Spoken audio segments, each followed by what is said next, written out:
Boom. Shame always arrives before the sentence is spoken, before the door is closed, before the crowd pretends it was never listening. It moved through the county like a cold breath that afternoon, carrying her name without mercy, stripping it of tenderness, leaving only rumor in its wake. She had walked since dawn, not because the road was long, but because no carriage would take her, no house would receive her, and no voice rose to defend what could not be proven innocent. By the time the iron gates of the ducal estate appeared through the rain, she was no longer surprised by anything except that she was still standing. Her boots were ruined, her cloak too thin for the season, her gloved hands trembling with a restraint learned from years of careful living. She did not weep. Tears were a luxury for women who still belonged somewhere. Instead, she held herself upright, spine straight, chin lifted, as though dignity itself might shield her from the world's verdict. Behind her lay the echo of laughter cut short, of polite invitations withdrawn, of doors opened only far enough to deliver refusal. Ahead of her rose the Duke of Ashcombe's estate, silent, watchful, and utterly indifferent to her disgrace. He was known throughout England as a man carved from duty. The Duke did not laugh loudly, did not gamble foolishly, did not forgive easily. His loyalty to the crown was spoken of in the same tone as ancient oaths, heavy and unbroken. It was said he valued order above affection, principle above comfort, and that he had learned early how quickly mercy could be mistaken for weakness. When he appeared on the gravel drive that afternoon, summoned by a servant uncertain what to do with the woman at the gate, he carried that reputation with him like armor. He stopped several paces from her, rain darkening the shoulders of his coat, his expression composed to the point of severity. He asked no questions at first. He observed. The careful way she held herself suggested breeding. The silence with which she endured his scrutiny suggested pride sharpened by pain. She did not beg. She did not explain. She met his gaze as one might meet a verdict already passed, and in that moment something unsettled him, not loudly, but deeply. The world had taught him to recognize deceit, yet nothing in her stillness resembled a lie. She looked like a woman who had already paid dearly for a truth no one wished to hear. When he finally spoke, his voice was low, measured, and entirely unexpected. He asked whether she required shelter. Not absolution, not confession, not justification. Shelter. The word hung between them, fragile and astonishing. She hesitated, not from suspicion, but from the exhaustion of hope. Then she inclined her head, accepting not kindness, but reprieve. He signaled for the gates to open, and with that single gesture altered the course of both their lives. Servants exchanged glances, already calculating the cost of this decision, already aware that charity extended by a duke never remained private for long. Inside the house, warmth replaced rain, though not unease. She was given dry clothing, plain but clean, and a small room overlooking a garden stripped bare by autumn. The Duke issued precise instructions, his tone calm, his manner restrained, as though this were no more than an administrative inconvenience. Yet as he returned to his study, he found himself unable to resume his correspondence, the image of her silent endurance pressing upon him with unwelcome insistence. For her part, she moved through the estate like a guest who expected to be asked to leave at any moment. She spoke only when spoken to, thanked every kindness with care, and kept her gaze respectfully lowered. Still, the house responded to her presence. Whispers traveled faster than footsteps. A woman at Ashcombe, alone, unannounced, unaccounted for. By evening, the servants knew what the Duke had not yet asked, that she was dangerous, not for what she might do, but for what she represented. They dined separately that night, propriety observed to the letter, yet the distance between them felt charged, as though something unspoken moved steadily closer. He considered the damage that rumor could inflict, the scrutiny that followed even his smallest deviations from expectation. He reminded himself that this was temporary, that discretion would prevail, that compassion need not become attachment. These were lies told quietly, convincingly, and for the first time in years, unsuccessfully. She stood later by the narrow window of her room, listening to the wind, holding her secret with the same discipline she had carried all her life. There was a name lodged in her chest, heavy and forbidden, a name that had already destroyed one future and threatened another. She had not yet spoken it, but she sensed, with a clarity that frightened her, that the man who had offered her shelter without question was bound to that name in ways neither of them yet understood. He told himself that discipline had always guided him through uncertainty, that emotion was a luxury reserved for men shaped by history. Yet as he stood alone, he felt a disturbance long dormant, like a fault line shifting beneath stone. He recalled the many times he had chosen duty over inclination and wondered, not for the first time, what such choices cost when witnessed by no one. Outside, the rain resumed its steady insistence, and with it came the sense that the estate itself was listening. Somewhere above him, a woman he did not know yet already feared to understand lay awake, carrying a truth with no safe hour to be spoken, and the night settled around them both, watchful, inevitable. Silently. Boom. The walls of Ashcombe echoed with a quiet tension, a rhythm measured in steps along polished floors and the soft sigh of doors closing behind unseen hands. The rain had stopped, leaving the estate in a damp hush that carried both possibility and the weight of unspoken judgment. Within those walls, the young woman moved cautiously, her presence already reshaping the routines of a household long governed by predictable order. She did not ask for favors, and she did not linger unnecessarily, yet each deliberate gesture, the careful setting of a teacup, the unobtrusive arrangement of books, the silent acknowledgement of the Duke's rare glance, was noticed. Nothing escaped the meticulous scrutiny of servants trained to detect impropriety, and nothing escaped the Duke, whose eyes, though composed, were attuned to the faintest tremor of intention. In the mornings, she would wander the corridors wrapped in a borrowed shawl, the fabric heavy with the scent of cedar and wax polish. She carried herself with the precision of one who had been schooled in restraint, yet beneath the measured grace there lingered a subtle tremor of defiance. The Duke, observing her from his study across the hall, found himself unsettled not by her beauty, though it was undeniable, but by her silence, which spoke louder than any word could. She was not merely surviving, she was asserting, in miniature, a sovereignty of self that neither wealth nor rank could confer. And he, who had governed his own heart with exacting discipline, felt a stir of uncertainty that the rules of his world could not contain. Small acts became tokens of a fragile trust. A book left on a table with a folded corner marking a passage, a chair drawn closer to a fire without spoken permission, the quiet attention with which she tended to the estate's neglected corners, each was a subtle declaration that she existed not only within the house but also within the Duke's consideration. He, in turn, responded in kind, offering moments of unspoken guidance, a door held, a candle lit, a window open to invite the morning air. Neither spoke of propriety, yet every action was weighed against it, a delicate dance performed in silence. The world beyond these walls demanded appearances, but within them, the unspoken began to weave a fragile intimacy.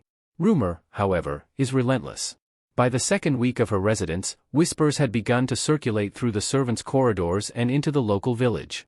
One timid letter arrived by post, unsigned, warning of attention the household could ill afford. Another, more brazen, hinted at impropriety in the Duke's choice to shelter a woman whose reputation had been sullied. Each missive was a ripple across still water, threatening to unsettle the fragile calm that had settled over the estate. The Duke received them with measured composure, acknowledging their import without betraying the turmoil they sparked within him. He knew that discretion was no shield against persistent scrutiny and that every act of kindness would be scrutinized, distorted, and reported. Yet he did not retreat, he would not withdraw the sanctuary he had offered. The house remained her haven, though now it carried the tension of a stage upon which the world expected a performance of scandal. Within this delicate equilibrium, small gestures began to carry weight far beyond their apparent simplicity. She placed a sprig of lavender on his desk, a quiet acknowledgement of shared space. He allowed her the choice of the morning tea, the selection of reading material, subtle permissions that hinted at trust without granting power. Their interactions remained formal, bound by the strictures of the era, yet every polite exchange shimmered with unspoken recognition. He found himself listening to the cadence of her voice more than the words themselves, noting how she paused before speaking, how she avoided unnecessary elaboration, how each answer was precise and intentional. Each day, the quiet intimacy grew, unacknowledged yet undeniable, threading them together in a pattern both fragile and resilient. One afternoon, she ventured into the estate's small conservatory, a space overlooked by many, its glass panes fogged with condensation and the scent of damp earth and wintering plants heavy in the air. He followed at a distance, ostensibly to tend to the logs in the adjoining study, yet attuned to the subtle movements of her hands as she adjusted a wilted fern or smoothed the dust from a marble pot. In that light, dim and diffused, she seemed less a guest and more a presence that belonged to the house itself, as though the estate had chosen her as much as he had. He felt an unaccustomed tightness in his chest, a tension between desire and duty, admiration and restraint. To care for her, even silently, was an act fraught with consequence, and yet he could not deny it. And then the first real test came, subtle but undeniable. A visitor arrived unexpectedly, a distant relative of the Duke, a man of sharp tongue and sharper assumptions. The visitor's gaze lingered on her with curiosity, suspicion, and that unspoken judgment that carries the weight of gossip. She did not flinch, she met it with the same poised steadiness she had brought to the estate gates. The Duke intervened quietly, guiding conversation, redirecting attention, preserving her dignity without a word of reproach. The relative departed, murmuring polite yet cutting comments, and the Duke's chest tightened with the knowledge that appearances could never be fully controlled. He recognized that in protecting her, he had positioned himself against expectation, and in doing so, had moved further from the safety of his own carefully maintained world. The evening brought with it the soft glow of candlelight, the faint scent of burning oak, and the deepening awareness that both were navigating uncharted territory. She lingered near the hearth, adjusting the angle of a chair, smoothing the folds of her skirts, her face illuminated with a contemplative serenity. He paused in the doorway, unseen, observing the grace with which she inhabited a space that society had denied her. In that moment, a realization pressed upon him. He was drawn not merely to her vulnerability, but to the resilience she displayed in spite of it. She had survived ruin, rumor, and rejection, and now, within the walls of his house, she survived still, quietly, with a dignity that both challenged and captivated him. And then, as if prompted by the hush of the estate, she spoke a single word beneath her breath, almost lost in the rustle of her skirts. It was a name, familiar only to her and yet echoing with the gravity of a history neither of them had dared to confront. He froze, the air thick with the weight of revelation, and the stillness stretched between them, taut and trembling. The sound of that name, though fleeting, was a thread that could unravel the delicate tapestry of trust, discretion, and unspoken intimacy they had begun to weave. He did not move. He did not speak. He only waited, the measure of his restraint tested in the quietest of ways, for the consequences of that name had already begun to ripple through the very foundation of Ashcombe. The night settled like a velvet curtain over the estate, carrying with it the chill of anticipation, the promise of revelation, and the undeniable sense that what had begun as a sanctuary might now become a crucible. Within its walls, both guest and master were poised on the edge of understanding, each aware that the smallest word, the faintest gesture, could alter the course of their days forever. And as the wind whispered through the eaves, carrying the scent of rain-dampened earth, he remained in shadow, witnessing her, knowing that the next moment, the next word, might demand a choice he was unprepared to make. Boom! The silence of the estate was broken not by sound but by the weight of unspoken truths pressing upon the walls. That night, the candles flickered in the Duke's study, their flames trembling as if sensing the tension that had settled like dust over every polished surface. He had paced long hours, considering the implications of the name she had whispered, turning it over in his mind with the meticulous care of a man who measured loyalty, honor, and consequence with exacting precision. Each syllable resonated far beyond the confines of the room. It carried a scandal, a shadow of the crown, and a tether to his own bloodline that he had long endeavored to ignore. Yet, no matter how he rationalized, the echo of it stirred a restlessness he had not felt in years. The young woman sat in her room, the folds of her skirts arranged as carefully as her thoughts. She had rehearsed the confession countless times, each repetition a delicate negotiation between fear and necessity. To speak the truth was to relinquish some part of herself, yet to remain silent would be to live under a quiet tyranny of her own making. She felt the weight of the Duke's attention even in its absence, aware that each moment of calm could be a prelude to judgment. She had come seeking sanctuary, and in doing so had entangled herself with a man whose sense of duty was as formidable as the walls of his estate. The realization that honesty might fracture the fragile equilibrium between them both brought a tremor to her hands, though her expression remained carefully composed. When she entered the library the following morning, the air was thick with unspoken expectation. He was seated behind his desk, fingers steepled, eyes fixed upon a ledger he did not read. The silence between them stretched, measured in breaths, until she spoke, her voice soft yet deliberate, a single step into the chasm of revelation. She disclosed her past, the circumstances that had led her to the gates of Ashcombe, and finally, the single name she had carried like a stone in her chest. The Duke listened, unblinking, unreactive to any casual observer, but each word carved furrows in his composure, each confession a tremor that unsettled the carefully arranged order of his mind. There was no outburst. There was no accusation.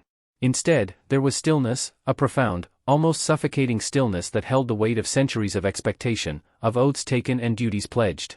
He regarded her with the precision of a man trained to observe, yet in his eyes flickered an unfamiliar conflict, admiration mingled with apprehension, concern shadowed by a reluctant fascination. Her courage in speaking, her unwavering poise despite the implications of her history, ignited in him a recognition he could not easily name. She was neither a child to be guided nor a liability to be contained. She was a force, quiet yet insistent, and the acknowledgement unsettled the very foundations of his restraint. Outside, the wind pressed against the estate, rattling panes and stirring the dried leaves in the garden. It seemed almost conspiratorial, a natural chorus to the human drama unfolding within. She paused as if to weigh the finality of her disclosure, searching his face for the judgment that had never come but that she knew might arrive with the patience of inevitability. He did not move from his chair, yet his hand tightened briefly around the ledger, a subtle acknowledgement of the storm she had brought into the room. The words hung between them, suspended and alive, as if the space itself held its breath. The Duke's voice finally broke the silence, low and measured, carrying the authority of command yet tempered with something dangerously close to tenderness. He spoke of duty, of loyalty, of the precarious balance between honor and sentiment. Every phrase was chosen with the precision of a diplomat, every sentence a careful construction that conveyed care without granting license, acknowledgement without indulgence. She listened, understanding fully that his restraint was not disinterest but the manifestation of a principle that had governed his life longer than any affection could endure. Yet within the cadence of his speech, she sensed an opening, a subtle fracture in the armor he had built around himself. Their conversation continued, deliberate, careful, stretching into the hours where candlelight softened the edges of reality. She spoke not only of the scandalous name but of the fear it had engendered, the isolation it had forced upon her, and the unexpected relief she had felt at finding herself under the Duke's protection. In response, he did not offer solace in words easily spoken. Instead, he provided space, acknowledgement, and the rare gift of attention, allowing her narrative to unfold while he measured the implications for both of them. It was an exchange that required courage from her and vigilance from him, and neither faltered in the delicate choreography. By afternoon, the estate had taken on a strange quietude, the kind that precedes revelation. Servants moved silently, aware that some shift had occurred, sensing the charge between master and guest that had altered the rhythm of routine.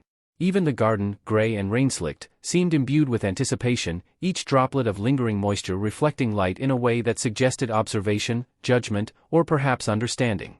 She ventured briefly to the window, contemplating the landscape with an inward focus, and he remained at the desk, ostensibly occupied yet acutely aware of her presence in the same room, of the space she claimed without defiance, and of the emotional claim she now held over the estate's invisible currents.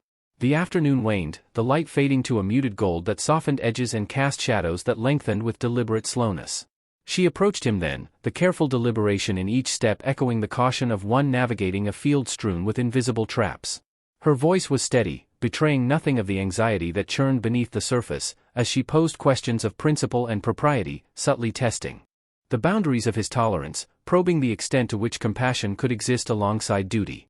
He responded with deliberate restraint, offering measured guidance, refraining from disclosure, yet each answer was imbued with a subtle acknowledgement of her presence in a sphere from which few women had ever dared enter. Evening descended with the soft inevitability of history, drawing curtains and lighting lamps, and the quiet intimacy between them deepened, unspoken yet unmistakable. She lingered, momentarily, in the threshold of the study, hesitant yet emboldened, aware that she had crossed a boundary that was both social and emotional. The Duke's gaze followed her, measured but unwavering, a silent testament to the recognition that had been forged between them. It was an acknowledgement not of union, but of understanding, fragile and tentative, yet undeniable. They existed now within the same sphere of consequence, bound by revelation, trust, and the quiet weight of a name that neither could escape. As the last light faded from the windows, the room fell into a profound quiet, broken only by the faint creak of the floorboards and the whisper of the wind. And then, almost imperceptibly, she spoke again, a single word, softer than before, yet charged with the gravity of the truth she carried.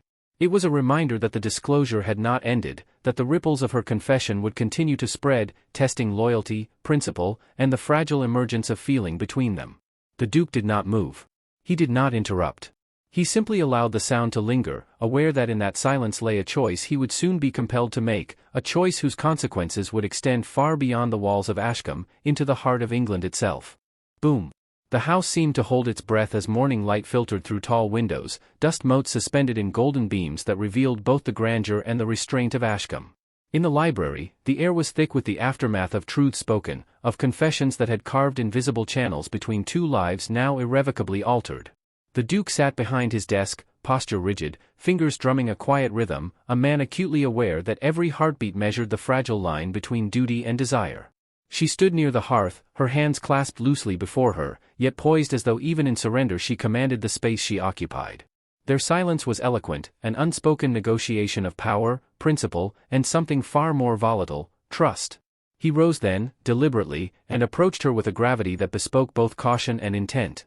Each footfall on the polished floor echoed like a drumbeat in a quiet symphony, signaling a convergence that had long been deferred. "Miss," he began, the formality of the address binding him to propriety even as his voice betrayed the intensity of feeling he seldom permitted himself. You have revealed a truth that many would have feared to utter, yet you have borne it with a fortitude that commands acknowledgement." His words, carefully measured, carried weight not only for their content but for the deliberate restraint in which they were offered. She inclined her head, accepting both the acknowledgement and the silent question it contained. What now? The first step toward resolution came in small gestures. He retrieved a chair, inviting her to sit, though she remained standing, unwilling to surrender the autonomy she had fought to maintain. The Duke's eyes softened, not in indulgence, but in recognition, as though he were granting a rare audience to a spirit whose courage matched his own. Their conversation, initially stilted with the formalities of status and obligation, began to acquire the texture of intimacy, each sentence carrying the weight of sincerity. He spoke of duty and honor, yes, but also of the recognition that courage and integrity need not be punished when they align with discretion and loyalty. Outside, the wind pressed lightly against the eaves, the soft rustle of autumn leaves echoing faintly through the open windows. It seemed almost conspiratorial, a natural accomplice to the careful diplomacy unfolding inside. She listened with an attention that suggested both respect and an undercurrent of expectation. Every word he offered was deliberate, and she responded in kind, measured and articulate, revealing nothing of fear while hinting at the depth of her apprehension. There was an artistry to their exchange, an unspoken choreography in which each statement was both shield and signal, each pause a deliberate invocation of trust. The Duke recognized, with a pang of unfamiliar longing, that she occupied a space no one else had ever held in his mind, not a visitor, not a ward, but a presence that demanded acknowledgement even in silence. By mid-afternoon, the conversation had shifted from careful observation to subtle negotiation. She asked questions, probing the limits of his discretion, the boundaries of his protection, the extent to which his benevolence could coexist with the rigid expectations of the world outside Ashcombe. He responded without deflection, admitting neither weakness nor affection, yet granting assurances that carried far more significance than any casual promise could offer. It was a declaration in miniature, a careful admission that she could rely upon him, not merely for shelter, but for advocacy against the relentless judgment of society. Each exchange reinforced a connection neither dared name, a recognition of mutual respect that skirted the dangerous edges of emotional intimacy. Then, as the light softened toward evening, a shift occurred. He approached her, nearer than propriety strictly allowed, his expression tempered by formality but luminous with the intensity of suppressed feeling. "Miss," he said again, voice lower now, suffused with the gravity of what he had observed, "you have entered this house under circumstances no one could have predicted.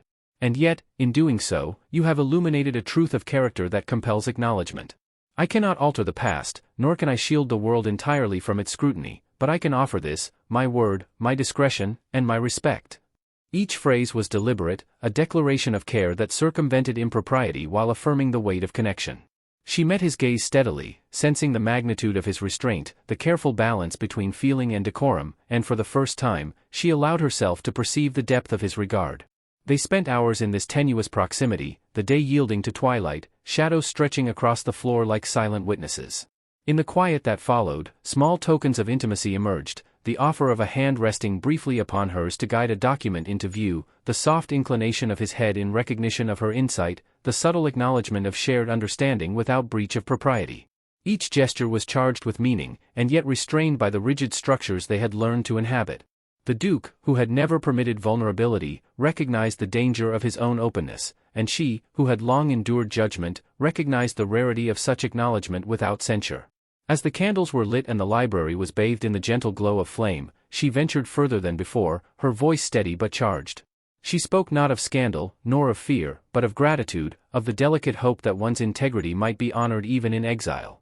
He listened, and though he said nothing of sentiment, the tension in his shoulders eased slightly, a tacit acceptance that her courage had altered the landscape of their relationship.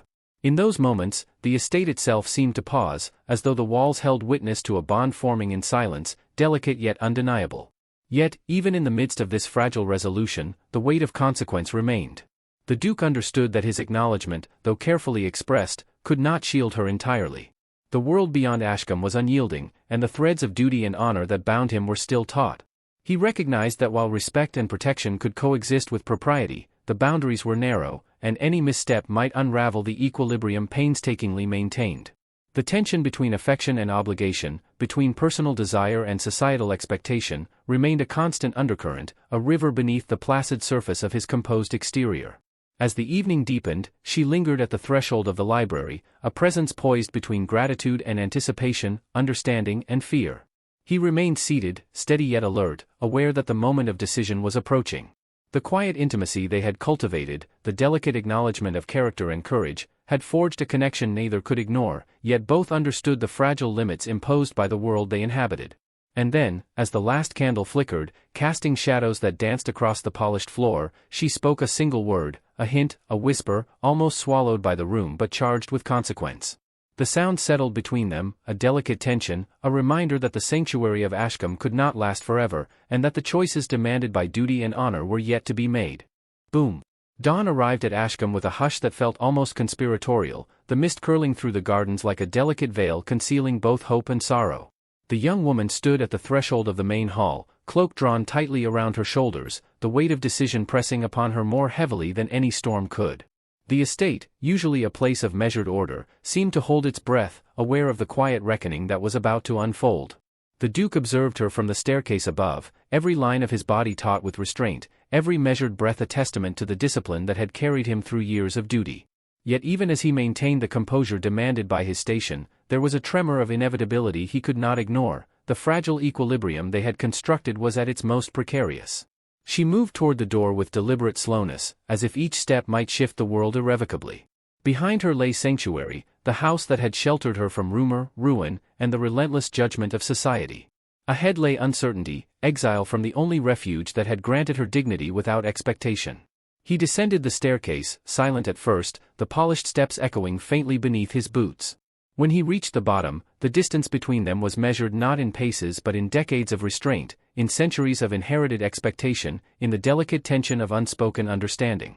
The silence stretched, charged with all that had passed between them, confessions, revelations, quiet gestures, and the slow recognition of mutual regard. "Miss," he began, voice low yet precise, the syllable a careful bridge between formality and the acknowledgement of feeling. "The world outside these walls will know nothing of what has transpired here, and yet I must confess, my sense of duty is tested in ways I had not anticipated." His words, deliberate and tempered, carried the weight of years and expectation, but beneath the surface flowed a rare honesty. She lifted her gaze to meet his, the faintest flicker of fear and hope intertwining in her expression.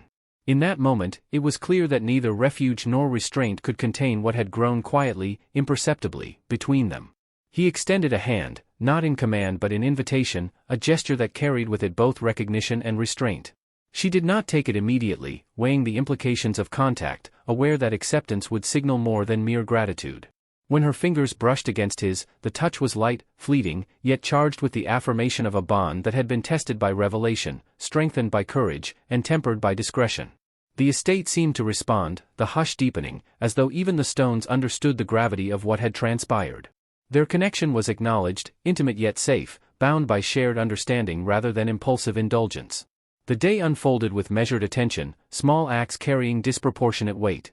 He ensured her preparations for departure were discreet, shielding her from servants' curiosity, from letters, from any hint of scandal. She accepted each act with gratitude, her own restraint reflecting the careful navigation required to preserve both dignity and decorum. The estate, once merely a backdrop to her refuge, became a silent witness to a farewell conducted with the elegance of propriety yet the intensity of unspoken sentiment.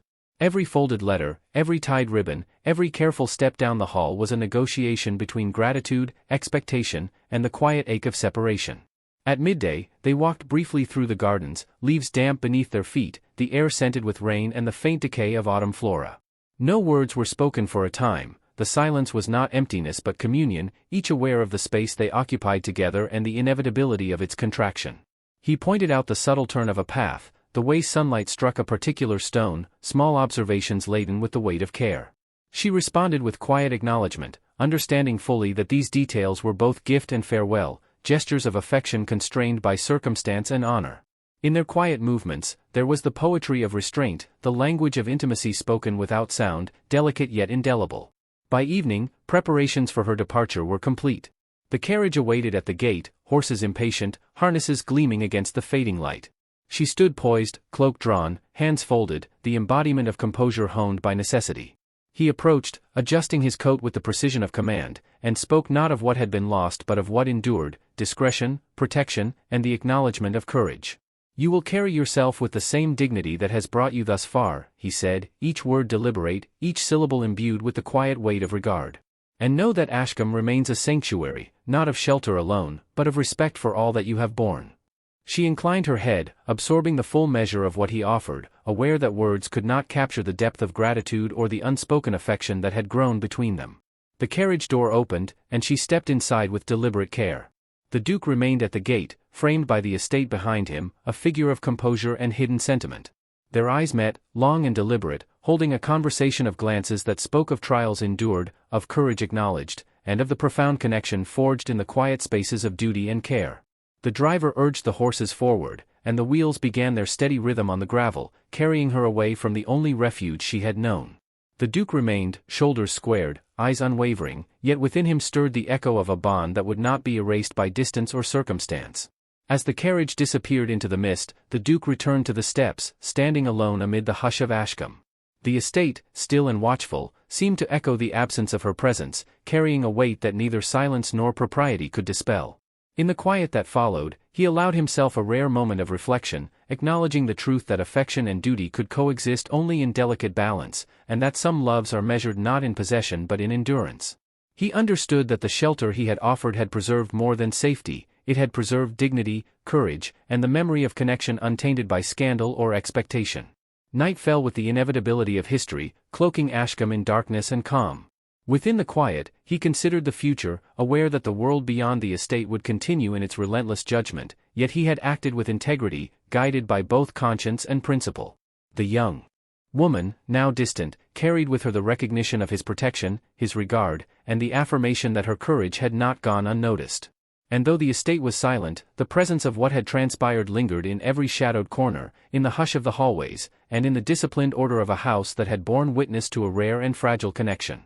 Then, almost imperceptibly, a letter arrived, left by an unknown hand, sealed with the insignia of the crown. Its contents remained unread, a promise of consequence yet to come, a reminder that while the estate could safeguard dignity, it could not wholly insulate against the tides of fate. The Duke held the envelope lightly, aware that the sanctuary he had offered might yet be tested, and that the story of courage, discretion, and the bond forged within Ashcombe was far from concluded. Even in triumph, even in the careful preservation of honor and affection, the shadow of what lay beyond loomed, a gentle yet inexorable pulse against the quiet of the night.